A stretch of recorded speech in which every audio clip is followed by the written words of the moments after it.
Hello बच्चों, आइए प्रश्न को पढ़ते हैं। सर्व समीकरणों को सिद्ध कीजिए। 1 जमा टेन थीटा की घात 2 बटे 1 जमा कॉट थीटा की घात 2 बराबर में साइन थीटा की घात 2 बटे कॉस थीटा की घात 2 बराबर टेन थीटा की घात 2। सबसे पहले हमें इस प्रश्न की मुख्य अवधारणा को समझना होगा। हम जानते हैं कि 1 जमा टेन थीटा की घात 2 का मान क्या होता है। तो इसका मान होता है हमारे पास यहाँ पर सेक थीटा की घात 2। वह हम यह भी जानते हैं कि 1 जमा कोट थीटा की घात 2 का क्या सूत्र होता है।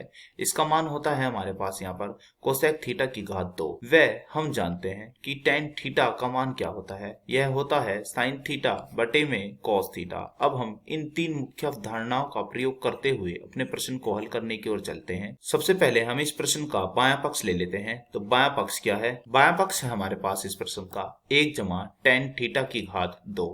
फिर है हमारे पास यहाँ पर बटे में है 1 जमा कोट थीटा की घात 2।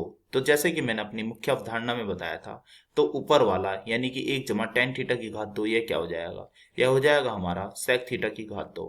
ऐसे ही नीचे वाला 1 जमा कॉस थीटा की घात 2 यह क्या हो जाएगा? तो यह हो जाएगा हमारे पास यहाँ पर कोसेक थीटा की घात 2 बराबर चल ही रहा है। हम जानते हैं कि सेक थीटा क्या होता है। यह होता है हमारे पास 1 बटे कोस थीटा और घात क्या है 2, तो हम लिख देते हैं यह घात 2। फिर क्या है बटे में है हमारे पास कोसेक थीटा की घात 2। तो यह क्या होता है? यह होता है हमारे पास 1 बटे साइन थीटा और घात क्या है 2, तो लिख देते हैं घात 2 बराबर चल ही रहा है। तो जैसे कि हमने यहाँ पर दो सूत्रों का प्रयोग किया। पहला था हमारे पास सेक थीटा, यह हम क्या रखा हमने? यह रखा है हमने यहाँ पर 1 बटे कोस थीटा। फिर हमने यहाँ पर लिखा है क्या? Cosec theta. तो कोसेक थीटा यह क्या होता है? यह होता है हमारे पास 1 बटे साइन थीटा। अब हम चलते हैं आगे की ओर। अब हम इसकी गुना कर देते हैं यहाँ पर 1 में और इसकी गुना कर देते हैं यहाँ। तो यह आ जाएगा हमारे पास यहाँ साइन थीटा की घात कितनी? 2।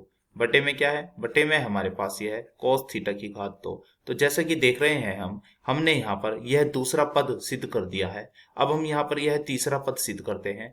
तो मैंने अपनी मुख्य अवधारणा में यह सूत्र बताया था कि साइन थीटा बटे कॉस थीटा का मान होता है टेन थीटा। तो अब हम यह सूत्र रख देते हैं। तो यह हो जाएगा हमारा यहाँ पर टेन थीटा। घात कितनी चल रही है? 2। तो हम देख रहे हैं हमने यहाँ पर दायां पक्ष भी सिद्ध कर दिया है और यह था ये इसका यहाँ पर मध्य पक्ष, अर्थात हमने यहाँ पर तीनों पद सिद्ध कर दिए हैं। आशा करता हूँ यह प्रश्न आपको समझ में आया होगा। धन्यवाद।